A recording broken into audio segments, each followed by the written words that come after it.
Astrid. Nah, sini kami dari kelompok 2 akan mempresentasikan tentang hukum Kepler. Nah, sebelum itu perkenalkan, nama saya Kirana Dian Perdiola, absen 27. Saya Kadek Kirana Dian absen 16.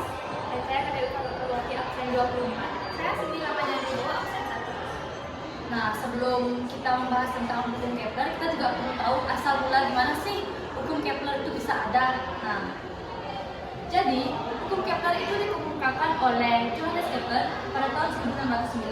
Nah, Johannes Kepler itu lahir pada tahun 1571.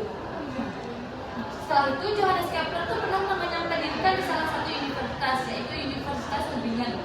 Nah, yang dimana pada saat dia lulus sarjana, dia mengajar di salah satu sekolah yang berada di kota Graz di Jerman. Nah, pada saat dia mengajar di kota Graz itu, dia mulai membuat bukunya tentang astronomi. Nah, saat dia membuat buku tersebut, dan dia menunjukkan keahliannya bahwa dia itu bisa matematika dan astronomi. Lalu dia adalah salah satu tokoh ilmuwan yang bernama Tycho Brahe yang mengangkat si Johannes Kepler ini menjadi asistennya. Singkat cerita, pada saat Tycho Brahe meninggal, si Johannes Kepler ini diangkat untuk menggantikan si Tycho Brahe sebagai matematika di kerajaan, yaitu diangkat oleh si namanya Kaisar Romawi Rudolf. Nah, pada saat tahun 1601, Kepler mulai mengumpulkan data-data yang dikumpulkan oleh Tycho.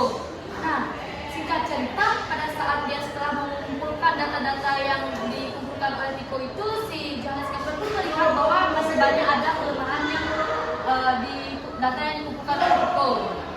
Karena di dalam data yang dikumpulkan oleh Tycho itu dia menduga orbit planet itu berbentuk lingkaran, tapi faktanya orbit planet itu tidak bulat tapi elips. Nah, kemudian singkat cerita, Kepler mulai perhitungannya lagi, dan kemudian dia merangkum semua penemuannya di dalam sebuah buku yang berjudul Astronomy Nova yang dia kemukakan pada tahun 1609. Dan di bagian buku itu menjelaskan tentang bagian pertama dan bagian kedua hukum Kepler. Nah, setelah beberapa tahun kemudian, Johannes Kepler pun mengemukakan tentang hukum Kepler yang ketiga. Nah, selanjutnya saya akan menjelaskan hukum satu Kepler. Satu Kepler yang bisa juga disebut sebagai hukum orbit. Nah, hukum satu Kepler itu berbunyi bahwa planet itu mengitari matahari dengan melalui lintasan elips, dan matahari berada di salah satu titik fokusnya. Jadi, planet itu tidak berbentuk lingkaran sempurna, melainkan berbentuk elips. Jadi matahari itu tidak berada di pusat orbit, melainkan matahari itu berada di salah satu titik fokus elips. Nah, planet itu mengitari lintasan elips dengan, apabila planet itu dekat dengan matahari, itu bisa disebut sebagai perihelion, yang dimana itu biasa terjadi pada bulan Januari. Nah, apabila planet mengitari matahari dan titik planet ke matahari itu jauh, itu bisa disebut sebagai aphelion, yang berarti itu bisa terjadi pada bulan Juni. Nah, selanjutnya akan dijelaskan oleh rekan saya. Selanjutnya kita ke hukum 2 Kepler, yang dimana bunyi dari hukum ini adalah luas daerah yang disapu dalam selang waktu yang sama maka akan selalu sama. Nah, melalui gambar ini seperti yang dijelaskan pada hukum 1 tadi, bahwa setiap planet itu lintasannya berbentuk elips yang terdiri dari 2 titik fokus dengan matahari di salah satu titik fokusnya.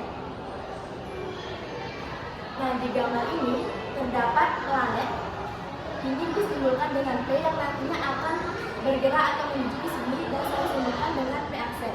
Nah, yang nantinya juga planet ini akan berada di sini, sehingga saya simbolkan di sini adalah P aksen 2, dan ini akan menuju ke sini, sehingga ini adalah P aksen 3.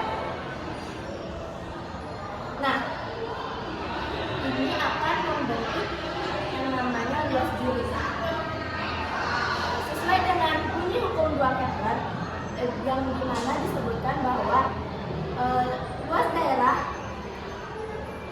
dalam waktu yang sama ini adalah 6 bulan. Misalnya, ini planet ini akan menuju berada di sini selama dalam waktu 6 bulan. Sini planet Kepler ini juga akan ke sini dalam waktu 6 bulan. Sehingga sesuai dengan bunyi hukum dua Kepler tadi bahwa luas daerah yang disapu dalam kurun waktu atau kurun waktu yang sama maka akan menghasilkan luas daerah yang sama juga, sehingga luas daerah ini akan sama dengan luas daerah. Nah, dari gambar di sini kenapa sih kok bisa mereka sampai dalam waktu yang sama, padahal di gambar terlihat panjang lintasan atau jari-jari dari P ke P aksen lebih jauh dibandingkan dengan jarak atau jari-jari P aksen 2 ke P aksen 3. Nah, dari gambar ini juga dapat dilihat bahwa planet ini lebih dekat dengan matahari sehingga kecepatannya lebih cepat untuk menuju ke sini, yang mengakibatkan jari-jarinya lebih panjang. Sedangkan lintasan ini, planet ini lebih jauh dari matahari sehingga kecepatannya lebih lambat, sehingga yang menciptakan jari-jari lebih panjang lintasan yang lebih pendek. Jadi, kesimpulan dari penjelasan saya tadi bahwa jika planet lebih dekat dengan matahari atau perihelium, maka kecepatannya akan lebih cepat dibandingkan dengan planet yang lebih jauh dari matahari atau aphelion. Selanjutnya adalah hukum 3 Kepler. Nah, berbicara dengan hukum 3 Kepler, kita akan masuk ke sesuatu yang lebih matematis. Nah, hukum 3 Kepler yang berbunyi adalah kuadrat periode suatu planet itu sebagai. Berbicara tentang hukum Kepler, kita akan membahas tentang hal yang lebih matematis itu. Hukum Kepler itu berbunyi kuadrat periode suatu planet itu sebanding dengan pangkat 3 dari rata-rata dari matahari. Nah, itu berarti dari kuadrat atau periode kuadrat itu sebanding dengan jarak rata-ratanya pangkat 3. Nah, di sini berarti karena dia sebanding, maka D kuadrat per R kuadrat periode dibagi rata itu sama dengan suatu angka. Bagaimana sih kita membuktikan hal ini? Itu dibuktikan dengan ini. Semisal kita anggap planet bumi, masa planet bumi itu adalah R. Nah, ketika mereka memiliki masa, dia akan memiliki gaya gravitasi, dan gaya gravitasi itu selalu dia ke pusat. Nah, apabila gaya gravitasi itu menuju pusat atau matahari, itu dinamakan dengan gaya sentripetal. Kita hapus dulu bagian sini.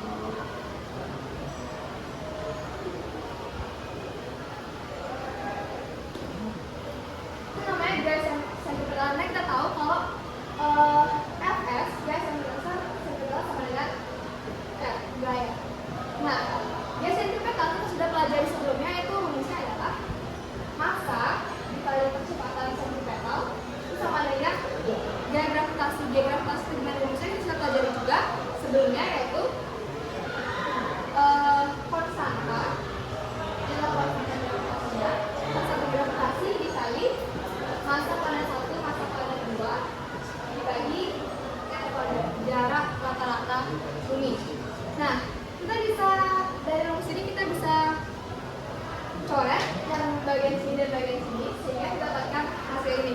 Selanjutnya kita bisa uraikan rumus ini menjadi omega kuadrat dikali R itu sama dengan gm